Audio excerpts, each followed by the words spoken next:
Senator Ben Cardin, let's go back to your election in the House in 1986 and the trajectory of your career and Congress, both the House and the Senate as an institution. First of all, when you first came to Washington as a member of Congress, what was going through your mind? Well, I left the state legislature. I was a Speaker of the House, and I was concerned as to how the transition would be from being the number one person in the state legislature to being a freshman member of the House of Representatives. And I remember how surprised I was to find that the power of a member of the House, the issues you deal with, from international affairs to state issues and national issues, was extremely rewarding. So, from my very first year serving in the House of Representatives, I found the adjustment to be one that was very enjoyable and very satisfying to get things done. As you know, it's been said so often in Washington, the divisions are not often between Democrats and Republicans, but between the House and the Senate. You've served in both. Your thoughts? Well, the House and Senate are totally different legislative bodies. I've enjoyed my time in the House and enjoyed my time in the Senate. Uh, I think that's exaggerated. We know that we have to get our bills through both the House and the Senate. We know that the House does not understand the Senate, and the Senate has a hard time tolerating the House. But that's just the way it is. But we respect the right that each one of us is there to serve our constituents. Each of us have gone through elections, and we know that we have the same type of pressures on us. So I think we want to work together. Talk about a couple of things that are really at the root cause of where our politics is today. And you've seen this over the trajectory of your 40 plus years in Washington. Let's first talk about money in politics because everyone says there's way too much money. Campaign finance laws are not working. You have the Citizens United case, which says money is free speech. Your thoughts about money in politics, and if you could make some changes, what would they be? I want to start by saying I believe our democracy is the strongest in the world. Our democratic institutions are strong, and I'm proud of what we are able to maintain here in the United States. Having said that, the way we conduct elections needs to be changed. The amount of money it costs to run for election is outrageous and scandalous. The time that members have to spend raising money could be put to a much more productive use to solve the problems of this nation. So, yes, I think we need to figure out a way to shorten our campaigns and to deal with campaign finance reform, to get a lot of the special interest money out of the campaigns and members spending more time talking to each other and dealing with the problems of this country rather than just raising money. I had a conversation a few days ago with two of your former colleagues, Senator Blunt, Republican of Missouri, Senator Heitkamp, Democrat of North Dakota. And they had said if they could make one change to Congress, to the Senate in particular, it would be a return to regular order.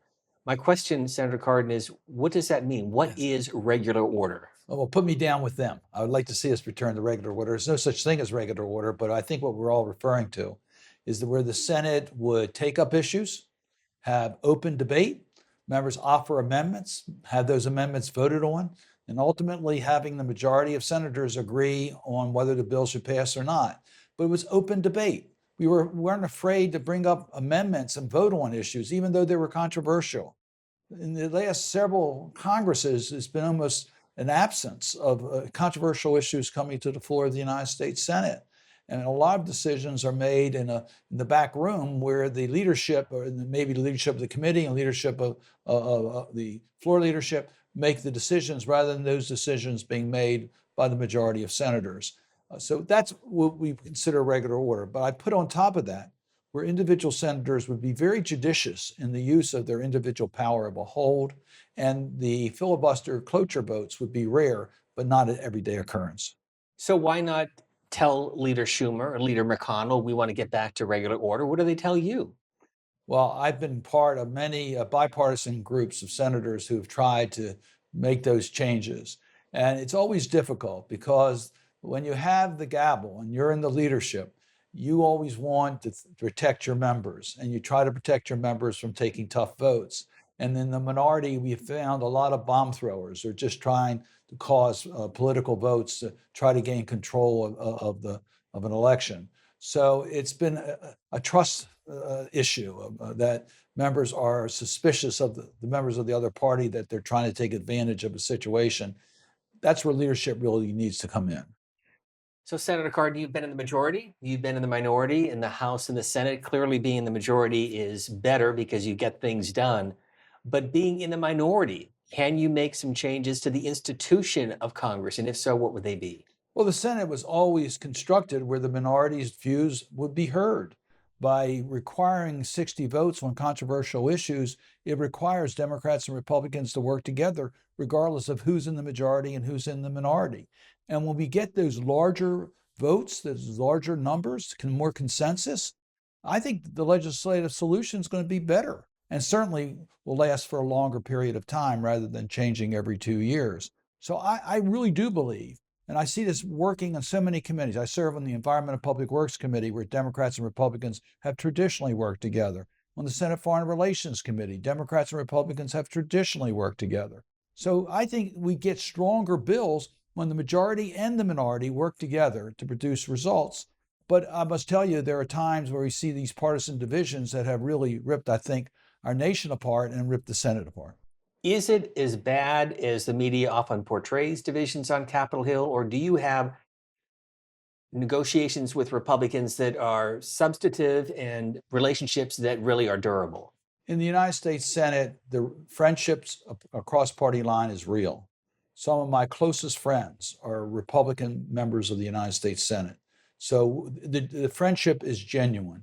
The working relationship is professional and real. We listen to each other and we're able to get bills done. So it's nowhere near as bad as the public perceives it. But when you take a look at the divisions we see on a lot of the fiscal issues, on the use of reconciliation, on how we have to do so many cloture votes, and when you see senators using holds to stop legislation from moving, it is too partisan, and we shouldn't be doing that. But the relationships are there, and I think the seeds are there to correct these problems. I want to talk about redistricting with House races. Obviously, it does not impact you as a U.S. Senator, but you served in the House. And when you talk to public officials and elected officials, they say that we need to get back to districts where there's the incentive to work across the aisle in the House that would lead to a better Congress. Well, I agree with that. I've been through a lot of redistricting. When I was in the state legislature, Speaker of the House, I was responsible for redistricting. I've been through it as a member of the House. I have said that one of the reasons I decided to run for the Senate is they couldn't change my district lines in the Senate. But it is a process that is way, way too partisan. The districts are not representative of more diversity and conversation that could take place in the House of Representatives. I do believe there should be a less partisan way of doing congressional redistricting. And I think that would lead to a more robust discussion in the House of Representatives, where members would have to listen to a broader constituency than the way the current lines are drawn. So I am putting Ben Cardin right now in the position of authority to make changes in all 50 states with redistricting. What do you do? That's a tough answer. It's really tough to answer that because it's a political process, but how do you take the partisan political nature out of it? And I think there are ways of using commissions. I think there are ways that you can empower the goals of redistricting to try to keep communities together.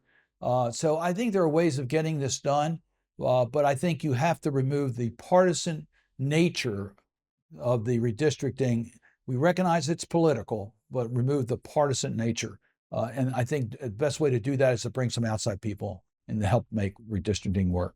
But taking the politics out of politics, that just seems like a really tough task. It's a very tough task. I'm not saying it's easy, but it is a problem. And we recognize we've gone too far. And now with the age of being able to draw lines with just pushing one button on a computer, there's no end to what can be done in redistricting. We could also use some stronger guidelines by the courts as to how redistricting needs to be done so that we don't divide communities for the sake of partisan advantage. I want to talk about courts in just a moment, but let's talk about the confirmation process. I'm not going to get involved in individual names or individual nominees, but as you well know, there are a number of nominees that will face a contentious confirmation battle next year. You will not be in the Senate. But what is the role of the Senate, and how does the Senate and its new leader, John Thune, guard his partisan goals with Donald Trump with the institutional goals of the U.S. Senate? Well, the confirmation process starts with an adequate investigation of the nominee so that we get the background information. Usually it's done by the FBI so that we have all the information we need in order to properly vet the nominees. If you don't have the thorough investigation made available to the Senate, then it's hard for the Senate to conduct an adequate nomination process. That shouldn't take too much time. The executive controls the FBI investigations. But if they do that in a timely way and get that information to the Senate committee, then the Senate committee and the staff and the members have the information to make proper evaluations as to the type of information they need from the nominee when they conduct their hearings and ask for information from the nominee. Once the hearing is complete, the information is known, then I think it's our responsibility to vote in committee and vote on the floor. You shouldn't have to use cloture for every nominee. Cloture should be a very rare use. And so if you can get the information, if you can have an adequate hearing, if members have the right to vote what they think is right, then that's how I think our framers intended the confirmation process to work. I've been in the Senate long enough to know that was the practice when I first got to the United States Senate. That's how we conducted the nominations at the time. We didn't use clotures for judicial nominations as we're using it today. Every judicial nomination in this Congress required a cloture vote. I think just about everyone. That's ridiculous. What are your thoughts about what happened back in 2016 when Justice Scalia passed away? A 10, 11-month period passes until the next election. Donald Trump gets to appoint the first of 3 nominees. And then, of course, the passing of Justice Ginsburg shortly before the 2020 election, and Senate Republicans with lightning speed confirming Amy Coney Barrett. What did that do to the Senate as an institution and how people view the Supreme Court? So let me acknowledge there's blame on both parties on the comedy that used to exist in the United States Senate. COMITY. Yes, right. Breaking down. But what they did with the Merrick Garland appointment, what the Republicans did, was outrageous and an affront to the United States Senate. President Obama had the right to make that appointment. The Senate should have had the hearings. The information was available. There should have been a vote up or down on Merrick Garland's appointment. I think he would have been confirmed easily by the United States Senate. I think he was a non-political appointment that easily could have been confirmed. But the Republican leadership decided they were not even going to let their members have a hearing or vote on it. They protected their members from a vote because a vote would have been affirmative for President Obama's choice. That's an abuse of power. That's not what the United States Senate should be all about. The advise and consent is advise and consent to vote, not to deny the President of the United States the ability to make an appointment. You carry this to an extreme, you could go 4 years without a president being able to get a nominee heard in the United States Senate. That's ridiculous. Did you, by chance, ever have a conversation with Senator McConnell about this? Oh, we have many conversations about it. This was something that was widely talked about. And yes, I did talk to Senator McConnell about this, and I did talk to my Republican colleagues. We've had lots of conversations back and forth.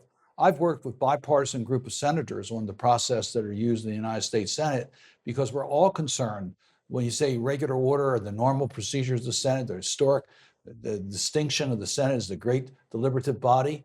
There are Democrats and Republicans that are genuinely concerned that we've moved away from that. And one of those examples was what happened with Merrick Garland's appointment. But his argument, Leader McConnell, is Democrats would have done the same thing. No way. I hope I would not have been part of that. Look, you never know what's going to happen. I grant you that. But there's no way that I believe that regardless of who the president of the United States is, that we shouldn't give their nominee to the Supreme Court, particularly, the opportunity for a hearing and vote. Remember, Justice Thomas was confirmed with less than 60 votes. The Democrats didn't even think about using cloture for a Supreme Court nominee back in those days. Yes, we wanted to make sure we had adequate hearings and adequate information, but then let's vote on the nominee. That's what we should be doing on Supreme Court nominations. The filibuster, a debate over whether it should stay or be a relic of history. I believe elections have consequences. I believe the filibuster has been misused. I would prefer to see the Senate return to its regular order, and individual senators do not hold up bills just for the sake of killing bills, but only to get more information. So the individual hold would be a very rare situation for individual senators. And the use of the cloture motion would be used very, very rarely. If we could return to those days, then I think the rules are adequate. If we cannot, then it may be time to get rid of the filibuster. And based on your committee chairmanships and the many committees you served on, does politics today stop at the water's edge, or is it everywhere today, even overseas? I think it's less partisan on foreign policy, but we still have partisan debates on foreign policy that go beyond what we should be doing. But I am proud that we've been able to get a bipartisan agreement on America's support for Ukraine against Russia's invasion of its sovereignty, that we've been able to get bipartisan support for our role in the Middle East, that we've been able to deal with the China's aggression against potentially Taiwan. All those are bipartisan actions that we've taken. I recently held a hearing in regards to human rights legislation, ones I'm very proud to have authored, including the Magnitsky individual sanctions. That was all bipartisan. My partners in that were Senator Lugar, Senator McCain, Senator Wicker. Democrats and Republicans have worked together. Senator Young worked with me on an anti-corruption bill. So I think basically on foreign policy, there's still a strong favoritism to working together because we know we're stronger when we have not only bipartisan, but the Congress working with the administration in unity on our foreign policy. Two final questions. Thanks so much for your time. As you look at the institution collectively, the House and the Senate, and areas of reform, what's the first area that needs to be fixed? Well, I think we talked about it a little bit earlier. I think campaign finance reform is one of those areas that they're desperately needed to be changed. In the House of Representatives, 2 years term, you spend your whole time raising money. That's got to change. Professional schedule, and I see that Senator Thune is looking at a longer work week. I think that's going to be good.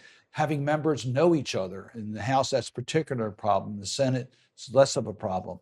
But to have time to talk to each other, to understand each other's point of view, we got to listen more and listen to each other and be willing to compromise. Compromise is not a bad word. That's how our nation was formed. You don't have to compromise principles, but you do need to recognize that if you get broader consensus, you'll get a stronger bill and a bill that'll last for a longer period of time. So I think it's the relationships. I think it's the respect for the system, the ability to allow issues to come to the floor of Congress and vote on issues, and to be willing to compromise and try to get broader consensus on legislative solutions. A 5-day work week, I saw that. So that's a good thing, you think, for the Senate? Oh, absolutely. I think we're a professional body. We should be having a professional work week. I recognize it's easy for me to say because I live in Maryland and I can get home a lot easier than my friends from California. But I think you need to be in Washington for an extended period of time so that you can get work done. It's not just a 9-to-5 job. It's not just a Tuesday through Thursday job. You really need to be here to have that type of chemistry that can bring about solutions to issues. And that means a full work week. And when Ben Cardin walks out of the U.S. Senate for the final time as a sitting U.S. Senator, you will be thinking what? I would think I was very grateful to the people of Maryland. It'll be 58 years that they have allowed me to represent them in the state legislature and in Congress, that I'm a very fortunate person, that I've been able to pursue my goal of serving the people of Maryland through the representation in Congress and Senate and the state legislature. And I thank the people of Maryland for giving me that opportunity. And serving in the United States Senate, it's really been the honor of my life. You're going to miss it? Oh, I'm sure I'm going to miss it. I miss being at the table where we're getting information and making decisions. But I tell you, there's other issues I want to confront. I want to continue to get involved in foreign policy and the environment, Chesapeake Bay. But I'll find different ways to serve. But obviously, I've been very honored to serve in the Congress, and I will miss my friends, and I will miss being here where the action is. And I suspect Mrs. Cardin is glad you're coming home. Well, absolutely. I will not miss the Votaramas. I will not miss the crazy schedules. I will not miss eating dinner at 10 o'clock at night. To be able to eat dinner at a reasonable time with my wife is something I'm really looking forward to. Senator Ben Cardin, thanks so much for your time. My pleasure. Thank you.